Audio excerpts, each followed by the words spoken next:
오늘 나눌 하나님의 말씀은 요한복음 3장 3절에서 6절까지의 말씀입니다. 예수께서 대답하여 이르시되 진실로 진실로 네게 이르노니 사람이 거듭나지 아니하면 하나님 나라를 볼 수 없느니라. 니고데모가 이르되 사람이 늙으면 어떻게 날 수 있사옵나이까? 두 번째 모태에 들어갔다가 날 수 있사옵나이까? 예수께서 대답하시되 진실로 진실로 네게 이르노니 사람이 물과 성령으로 나지 아니하면 하나님 나라에 들어갈 수 없느니라. 육으로 난 것은 육이요 영으로 난 것은 영이니 내가 네게 거듭나야 하겠다 하는 말을 놀랍게 여기지 말라. 니고데모가 예수님에게 왔을 때 예수님께서 사람이 거듭나야 된다, 다시 말하면은 한 번 더 태어나야 된다, 이렇게 말씀을 하셨어요. 그러니까 니고데모가 깜짝 놀랐습니다. 아니, 나는 나이가 많은 사람인데 그러면은 내가 어떻게 어머니 뱃속에 들어가서 또 한 번 태어나야 됩니까? 이렇게 질문을 한 거예요. 어떻게 두 번 태어납니까? 이렇게 질문할 때 예수님께서 말씀하시기를 사람이 물과 성령으로 나야 된다. 그래야 하나님 나라에 들어갈 수 있다. 이렇게 말씀을 하셨어요. 물로 태어나는 것은 육으로 태어나는 것을 의미하고 성령으로 태어나는 것은 그 영이 죽은 영의 상태에서 다시 거듭나는 것을 이야기한 거거든요. 그러면서 6절 말씀에 육으로 난 것은 육이요 영으로 난 것은 영이니, 육은 육을 낳고 영은 영을 낳는다, 이 말씀을 주신 겁니다. 그러니까 육이 육을 낳고 또 육이 육을 낳고 이렇게 육이 계속 육이 육을 낳는 이 세계가 있고, 영이 영을 낳고 영이 영을 낳고 또 영은 영을 낳아요. 이렇게 영이 영을 낳는 그 세계가 있다. 다시 말하면은 육의 세계가 있고 영의 세계가 있다, 이렇게 이야기를 한 것입니다. 이 영의 세계를 우리는 보통 그 영적 세계라 그렇게 이야기를 하고, 이 육의 세계를 우리는 자연 세계다, 이렇게 이야기를 합니다. 이 자연 세계에는 자연 세계 안에서 이루어지는 법칙들이 있어요. 이것을 우리는 자연 법칙이다, 그렇게 이야기하고, 영의 세계, 영적 세계, 이 영적 세계에서도 법칙이 있어요. 우리는 이것을 가리켜 영적 법칙이다, 이렇게 이야기를 합니다. 이 자연 법칙을 연구하는 사람들을 가리켜서 우리는 과학자들이다, 이렇게 이야기를 하는 거고, 이 영적 법칙을 연구하는 사람들, 이런 사람들을 가리켜서 우리는 성경학자들이다, 이렇게 이야기합니다.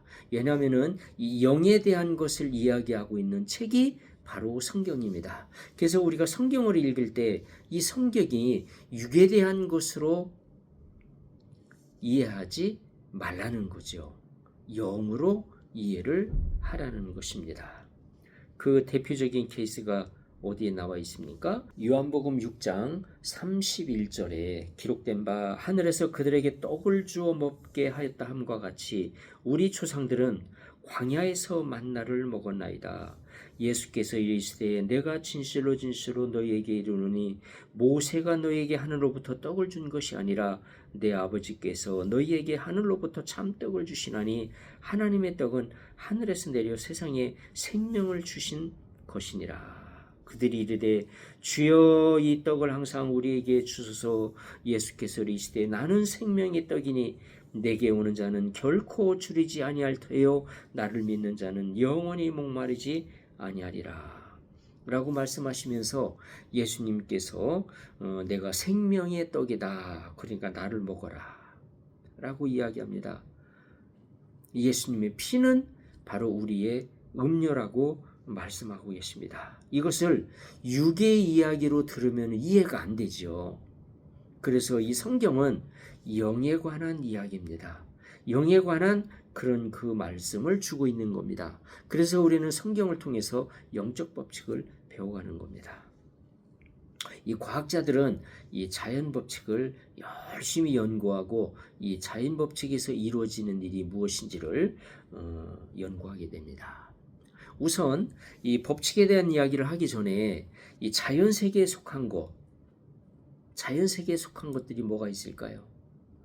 네, 우리가 잘 아는 대로 식물, 동물, 그리고 이 모든 우주, 자연 만물, 이 모든 것들이 바로 자연에 속한 것들이에요. 그러면 영적 세계에 속한 존재들은 무엇이 있을까요? 네, 잘 아시다시피 천사들, 그리고 하나님, 성령, 네, 그리고 또 마귀, 귀신, 네, 이런 존재들이 바로 영적 세계에 속한 존재들이 되는 것입니다. 이 영적 존재에 속한 존재들 중에 또 누가 있을까요? 네, 맞습니다. 우리 인간이 있습니다. 그럼 우리 인간은 영적 세계에 속한 존재인데 자연 세계에는 속해 있을까요? 안 속해 있을까요? 네, 자연 세계에도 속해 있습니다. 우리 인간은 독특하게 영적 세계에도 속해 있고 자연 세계에도 속해 있어요. 예수 그리스도께서도 육체의 몸을 입고 이 땅에 오셨을 때에는 영적 세계에 속한 분이시지만 또한 자연 세계에 속한 분이 되셨던 겁니다. 육을 입고 이 땅에 오셨을 때에는 이 자연 세계의 법칙에 영향을 받았던 거죠. 그래서 예수님도 배가 고프고 또 피곤하기도 하고 했던 것입니다. 인간이 누리는 그런 그 모든 감정들, 인간이 누리는 그러한 모든 희노애락, 이것을 예수님께서도 느끼셨다는 겁니다. 왜? 자연 세계, 이 자연 세계에도 속해 있었다는 거죠. 우리 인간은 독특하게도 자연 세계에도 속하고 영적 세계에도 속해 있다, 그런 얘기예요. 자, 그러면 이제 이 법칙에 대한 이야기로 다시 돌아가서 자연 세계에는 법칙들이 존재해요. 이 법칙을 연구하는 사람들이 바로 과학자들이에요. 우리 뉴턴이라는 사람 알죠? 예, 뉴턴의 법칙이 적용이 됩니다. 만유인력의 법칙, 사과가 이렇게 땅에 떨어지는 거, 우리가 물건을 넣으면 땅바닥으로 떨어져요. 이러한 그 원리를 발견한 사람이 뉴턴인데, 바로 이러한 그 만유인력의 법칙, 중력의 법칙, 이런 법칙은 이 자연 세계에서 그대로 이루어집니다. 그런데 이 자연 세계에서 이루어지는 이 법칙들이 한 가지만 있는 게 아니고 여러 개의 법칙들이 있어요. 더 강력한 법칙이 올 때는, 더 상위에 속한 법칙이 올 때는 낮은 차원에서의 법칙은 순복을 해요. 그러니까 이 자연 법칙 안에서도 더 높은 법칙이 오면 낮은 법칙은 거기에 따르게 돼 있어요. 자, 만유인력의 법칙에 의해서 모든 물건은 땅에 떨어져요. 그런데 비행기는 왜 땅에 떨어지지 않습니까? 비행기가 떨어지지 않는 것은 비행기는 만유인력의 법칙에 적용을 받는 게 아니고 베르누이의 법칙에 영향을 받아요. 베르누이의 법칙은 부력의 법칙이에요. 이렇게 하늘을 향해서 올라가는 그런 그 힘이 작용하는 법칙이에요. 이것을 부력의 법칙, 베르누이의 법칙이라고 그러는데, 이 베르누이의 법칙이 이 중력의 법칙보다 강하기 때문에 비행기는 땅으로 떨어지지 않고 하늘에 떠 있는 거예요. 바로 이 자연 법칙 중에서도 상위 법칙이 오게 되면은 낮은 법칙은 복종하게 돼 있다, 그런 얘기예요. 뉴턴 법칙, 중력의 법칙에 나온 이후에 이 자연 법칙에는 중력의 법칙, 자연 법칙, 뉴턴의 법칙만 있는 줄 알았는데 아인슈타인이 그 법칙이 깨지는 그런 그 상대성 원리를 발표하게 됩니다. 이 상대성 원리는 우리가 일상생활하는 이 자연세계 속에서 이루어지는 법칙이 아니고 거대한 우주 전체에서 이루어지는 법칙이에요. 이 거대한 이 우주에서는 이 뉴턴의 법칙이 적용이 안 돼요. 상대성 원리가 적용이 돼요. 그래서 이 거대한 이 우주 전체 속에서 이루어지는 법칙에는 상대성 원리가 적용이 되는데, 이 상대성 원리 속에는 시간의 흐름이 동일하지 않아요. 시간이 똑같은 방식으로 흐르잖아요. 똑같이 시간이 흐르지 않아요. 그러니까 시간의 흐름이 위치와 장소에 따라서 시간이 달리 간다는 거예요. 그러니까 어느 지역에서는 시간이 빨리 가는데 어느 지역에서는 시간이 천천히 간다는 거예요. 예를 들면은 블랙홀 주변에서는 시간이 천천히 간다는 거예요. 그래서 이러한 것을 소재로 만든 드라마, 영화들이 있어요. 그래서 그 영화를 보게 되면은 우주선을 타고 이제 블랙홀 주변에 올라가요. 이따가 잠깐 몇 시간 있다가 다시 육지로 되돌아왔어요. 그랬더니 자기의 동료들이 다 할아버지가 돼 있었던 거예요. 자기하고 비슷한 또래의 그 동료들이 다 머리가 희끗희끗한 그런 그 할아버지가 되어 있었던 거예요. 시간이 달리 흘렀기 때문이에요. 이 지구상에서는 시간이 굉장히 빨리 흐르는데 그 블랙홀 주변에 갔더니 시간이 천천히 가는 거예요. 그래서 몇 시간밖에 갔다 오지 않았는데 이 지구에서는 몇십 년이 흘렀던 거예요. 어떻게 이런 그 일들이 생길 수 있을까요? 상식적으로 이해가 안 되지 않습니까? 대한민국에서 살 때는 시간이 1년인데 이 1년이 다른 나라에서는 1개월밖에 안 된다. 혹은 2년이 된다. 시간이 달리 흐른다. 그렇다면 우리는 그 시간이 천천히 흐르는 그런 나라로 가서 살고 싶어 하겠죠. 우리 상식으로 이해되지 않는 이러한 자연 법칙이 있다는 것을 과학자들이 밝혀내고 있어요. 양자 법칙에는요, 또 뉴턴 법칙으로 설명되지 않는 그런 그 법칙들이 있어요. 예를 들면 양자 얽힘이라는 것이 있어요. 이 양자 얽힘은 두 개의 양자가 똑같이 움직여요. 한 양자가 다른 양자에게 어떤 정보를 준 것이 아닌데 똑같이 움직여요. 왜 이것을 준 것이 아니라고 보냐면은 아무리 멀리 떨어져 있어도 똑같이 움직이기 때문이에요. 이게 아무리 멀리 떨어져 있어도, 예를 들면은 1억 광년이 떨어졌다라고 하면 1억 광년이라고 하는 것은 빛이 1년 동안 간 거리예요. 이 거리는 어마어마합니다. 햇빛이 해에서 우리 지구까지 오는데 한 8분 정도 걸린다고 그러는데, 이 해에서 우리 지구까지 오는 거리가 굉장히 먼데 8분밖에 안 걸려요. 그런데 이 빛이 1년 동안 갔다면 얼마나 먼 거리겠습니까? 그런데 그 먼 거리, 그렇게 멀리 떨어져 있어도 정보가 그냥 동시에 전달이 돼요. 그러니까 아무리 멀리 떨어져 있어도 이 정보 전달에 시간이 존재하지 않아요. 그래서 아예 정보가 전달되지 않는다고 보는 거예요. 그럼에도 불구하고 똑같이 움직여요. 이런 현상은 뉴턴 법칙으로는 설명되지 않아요. 그래서 처음에 이런 그 양자의 법칙들이 소개됐을 때 과학자들이 거부를 했어요. 세상에 이런 법칙은 없다. 이런 것은 있을 수가 없다. 받아들일 수 없다고 과학자들이 그걸 거부를 했어요. 과학자들이 거부를 했지만 그 현상이 실제적으로 나타나는 거요. 이런 현상을 이용한 기계가 병원에 있습니다. 여러분이 잘 아시는 MRI라고 하는 기계.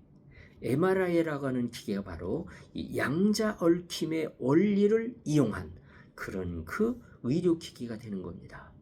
처음에는 이 과학자들이 이런 양자 얽힘의 원리를 거부했어요. 받아들일 수 없다고 그랬어요. 왜? 뉴턴 법칙으로는 설명되지 않기 때문에. 그러나 이 양자 얽힘이 계속 발달하면서 지금은 이것을 거부하는 과학자들이 아무도 없습니다. 다 받아들입니다. 뉴턴 법칙에서는 설명되지 않는 정말 너무나 신기한 일이에요. 그러나 이 영적인 법칙에서는 이거는 자연스럽게, 영적 세계에서는 그냥 자연스럽게 나타나는 현상이에요. 제가 어느 목사님한테 들은 이야기입니다마는 병자를 위해서 기도할 때 귀신이 나가면서 그 병이 고쳐져요. 그 같은 시간에 그 귀신이 나가는 그 역사에 반응하는 그런 그 현상이 자기 가족들에게서 나타난다는 거예요. 그래서 곧바로 집으로 가서 자기 아내 혹은 자식들에게 다시 한번 기도를 해줘야 그 안에서 역사하는 악한 영들이 떠난다는 거예요. 바로 그 귀신이 떠나는 그 시간에 자기 아내나 자식들에게 현상이 나타난다는 거예요. 어떤 증상이 나타난다는 거예요. 놀랍지 않습니까? 이게 자연 법칙으로는 설명되지 않는 이러한 그 일들이 일어나는 거예요. 이런 이야기를 할 때 어떤 사람들은 야, 사람들이 짜고 치는 고스톱, 짜고 쇼를 하는구나. 야, 어떻게 세상에 저런 일이 있을 수 있냐. 저거 짜고 치는 고스톱 아니냐 라고 이야기하겠지만 이것이 실제로 일어나고 있습니다. 우리 목사님들의 체험 속에 일어나고 있어요. 나타나고 있어요.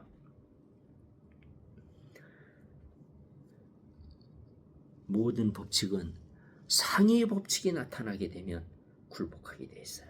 그래서 이 자연세계의 모든 법칙은 영적 법칙에 굴복하게 되어 있어요. 영적 법칙은 이 자연 법칙보다 높기 때문에 그래요. 자연 법칙 안에서도 이 차원을 달리하면서 법칙이 적용되는 그 우선순위가 달라져요. 그래서 그동안에 이 자연세계의 차원을 3차원, 4차원, 그래서 9차원 됐다가 지금 10차원, 11차원, 13차원까지 지금 확장되고 있어요. 이 자연세계의 법칙도 점점 차원이 높아지고 있어요. 왜냐하면 양자물리학이라든지 또 상대성 원리가 점점 발달하면서, 특별히 양자물리학이 발달하면서 이 자연법칙 안에도 이 차원이 다르다는 것을 말하고 있어요.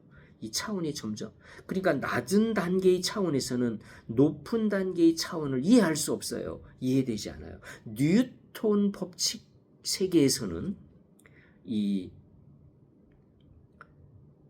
전체 물리학에 속하는, 전체 물리학에서 적용되는 그런 법칙을 이해할 수 없어요. 어떻게 시간이 장수에 따라서 달이 흐릅니까? 이해가 안 되지 않습니까? 어떻게 그 두 개의 양자가 아무리 멀리 떨어져 있어도 똑같이 움직이냐 이거예요. 마치 순간적으로, 동시간적으로 정보가 전달된다 이 말이에요. 그래서 똑같이 움직인다 이거예요. 이런 현상들, 이게 바로 MRI. 또 이 MRI 기계를 이용한 이제 양자 컴퓨터가 이제 지금 이제 막 나오고 있는데요. 이 양자 컴퓨터가 나오게 되면은 속도가 어마무시하게 빨라져요. 보통 컴퓨터에서 다룰 수 없는 그런 어마무시한 속도가 이제 나오게 됩니다. 바로 이 법칙은 높은 차원의 법칙이 나오고, 낮은 차원의 법칙은 높은 차원의 법칙에 굴복하게 돼 있어요. 이 자연세계의 법칙은 영적 세계의 법칙에 굴복하게 돼 있어요. 근데 우리 인간은 자연세계에도 속하고 영의 세계에도 속해요. 근데 오늘 우리가 여기서 같이 나누고자 하는 것은, 육에 속한 사람은 육의 소유에 있어요. 영에 속한 사람은 영의 소유에 있어요. 그렇다면 우리 인간은 자연세계에도 속하고 영의 세계에도 속하기 때문에 육의 소유이 있고 영의 소유이 있어요. 그런데 이 육의 소유과 영의 소유는 서로 안 맞아요. 서로 갈등해요. 서로 상반돼요. 상충해요. 그래서 이 둘 중에 어느 한쪽을 우리는 선택해야 돼요. 이 두 개가 상충되지 않는 경우도 있지만 이 두 개가 상충되는 경우도 있어요. 그럴 때 우리는 선택하게 돼 있어요. 육의 소욕을 따를 것이냐, 영의 소욕을 따를 것이냐. 육의 소욕과 영의 소욕이 상충하지 않을 때는 아무 문제가 없어요. 그는 어느 쪽을 따르든 상관이 없기 때문에 아무 상관이 없는데, 아무 문제가 없는데, 육의 소욕과 영의 소욕이 상충될 때가 있어요. 육의 소욕을 따르다 보면은 영의 소욕을 이루지 못하고, 영의 소욕을 따르다 보면은 육의 소욕을 따르지 못하게 되는 경우가 있어요. 이럴 경우에 우리는 선택을 해야만 된다. 이때 우리가 어떻게 될 건가? 여기서 선택을 잘하는 사람이 성장된 사람이에요. 여기서 선택을 잘 못하는 사람은 아직 성장되지 않은 사람이에요. 이런 사람을 우리는 그리스도 안에서 어린아이다, 육신에 속한 자다, 이렇게 표현을 하는 거예요. 그리고 이 선택을 잘하는 사람, 그래서 성장된 사람을 우리는 신령한 사람이다, 그렇게 표현을 하는 거예요. 그래서 이 육의 소욕과 영의 소욕이 우리 안에서 같이 움직이는데, 이것을 잘 선택할 수 있는 그런 그 지혜, 그런 능력을 갖는 것, 이것이 바로 성장이에요.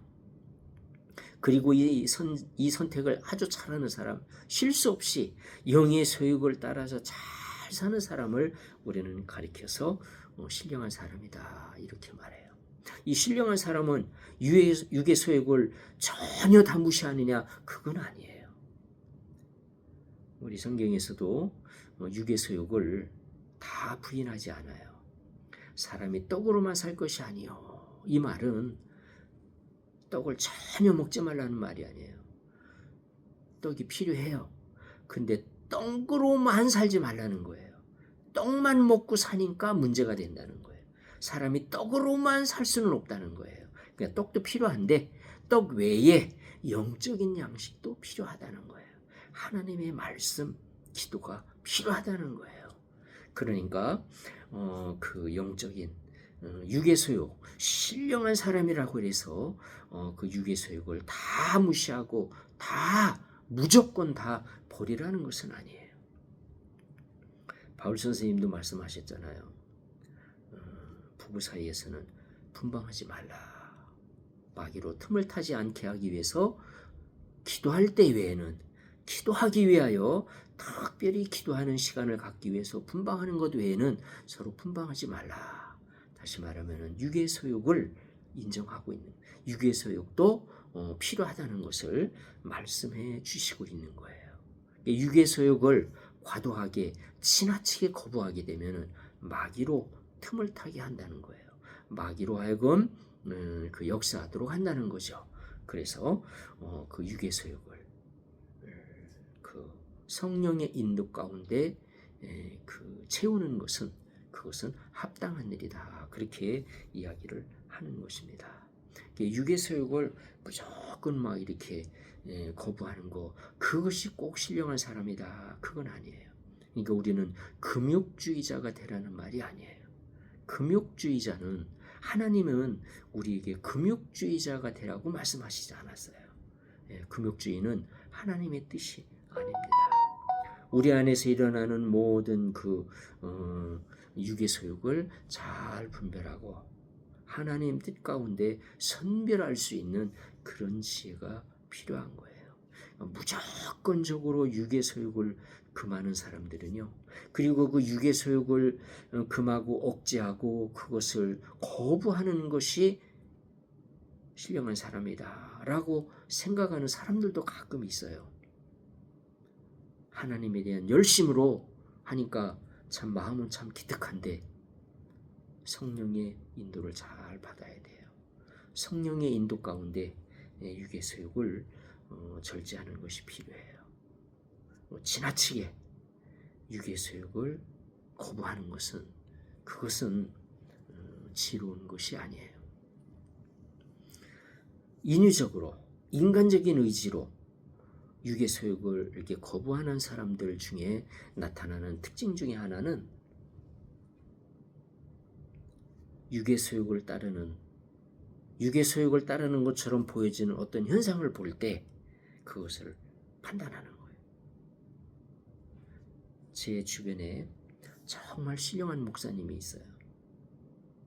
근데 그 굉장히 설교도 잘하고 전국에 그 부흥회를 많이 다니시는 아주 그 귀한 목사님인데, 이분은 드라마를 좋아하는 특징을 갖고 있어요. 드라마를 참 즐겨 보셔요. 오랫동안 보셔요. 저는 드라마를 좋아하지 않아요. 그래서 드라마를 거의 보지 않는데, 내가 그 목사님을 볼 때, 저 목사님 드라마를 너무 좋아하는구나. 신령한 분이 아니야. 드라마를 저렇게 열심히 많이 보는 걸 볼 때 저분은 신령한 분이 아니야 라고 내가 인간적으로 판단을 한다면, 그것은 내 인간적인 판단이 될 수 있는 거예요. 그런 그 판단을 과신하고 지나치게 우리의 인간적인 생각으로 그런 부분을 판단해서는 안 된다는 거예요. 그렇다고 드라마 보는 게 좋다는 얘기는 아니에요. 드라마 많이 보라는 얘기도 아니에요. 저는 드라마 거의 보지 않아요. 드라마를 잘 안 봅니다. 그것을 가지고 내가 하지 않는다고, 내가 드라마를 보지 않는다고 드라마 보는 다른 사람을 내 인간적인 눈으로 판단하지는 말라는 거예요. 우리는 알 수 없어요. 하나님이 다 판단하십니다. 하나님이 다 보고 계셔요. 우리는 그런 그 인간적인 모습으로 다른 사람을 판단하거나 이렇게 해서는 안 된다는 거예요. 자연스럽게 우리 안에 일어나는 그런 소욕들, 우리 안에 그런 인간적인 소욕들이 많이 있죠. 그런 소욕들을 인위적으로 인간적으로 누리기보다는 영의 소욕이 점점 강해지면 그 영의 소욕이 자연스럽게 육의 소욕을 이렇게 자연적으로 잠재우게 돼요. 그러면서 영의 소욕이 이렇게 지배하는 그런 삶을 살게 돼요. 기도를 할까? 놀러 갈까? 하는데 기도하고자 하는 그 소욕이 우리 안에서 이렇게 강해지면은요, 그 놀러 가고자 하는 그 소욕을 좀 잠재우게 돼요. 그래서 그 기쁜 마음으로 기도를 할 수 있어요. 막 인위적으로 억지로 놀러 가고자 하는 마음을 그냥 누르고 억누르고 이것이 아니라 자연스럽게. 자, 그렇다고 그래서 놀러 가는 거 하지 말라는 뜻 아니에요. 놀러 가는 것은 죄 지는 거다 그런 말도 아닙니다. 제가 드리는 말씀이 그런 말 아닌 건 아시죠? 영의 소욕이 자연스럽게 우리 안에서 자라도록 우리가 영의 소욕을 잘 따르는, 그래서 영의 소욕이 우리 안에서 점점 강해지도록 그렇게 우리가 살게 되면 이 영적인 법칙이 우리 그 육적인 법칙을 압도하도록, 그 영의 법칙이 우리의 그 육적인 법칙을 자연스럽게 이렇게 포함할 수 있도록, 그것을 품을 수 있도록 하는 거예요. 그러면은 우리는 영적 삶을 살게 되는, 신령한 삶을 살게 되는 거예요. 그래서 이러한 모습으로 살아가시는 우리 모든 성도님들, 영의 소욕을 따라 사는 그 영의 소욕이 육의 소욕을 자연스럽게 흡수하고 그것을 포함하고, 그러면서 그것을 인간적으로 억지로 억누르는 것이 아니라 이 영의 소욕이 우리를 지배하도록, 그 영의 소욕이 우리를 이끌고 가도록, 영의 소욕이 우리 안에서 강해지도록, 그 신령한 그런 그 영의 소욕을 따르는 그 영의 소욕이 얼마나 좋습니까? 이것은 우리에게 기쁨을 주고 평강을 주고 우리에게 능력이 되고, 그리고 이 영의 소욕은 우리에게 큰 힘이 되는 거예요. 영의 소욕을 따라 사는 우리 모든 성도님들 되시기를 축원합니다.